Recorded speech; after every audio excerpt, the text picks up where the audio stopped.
temple we call the Purapusa or Pusa temple. Now we continue to the next temple now.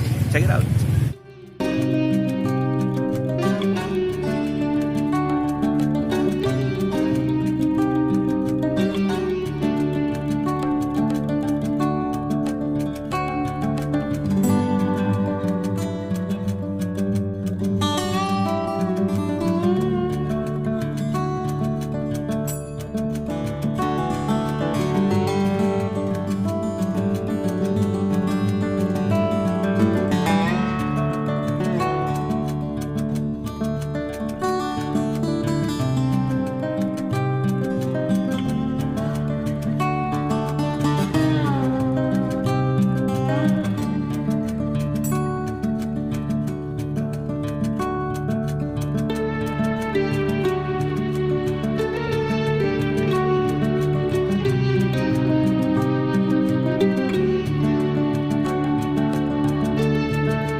Our trek to Dalam Temple, one of the three biggest temple in the village.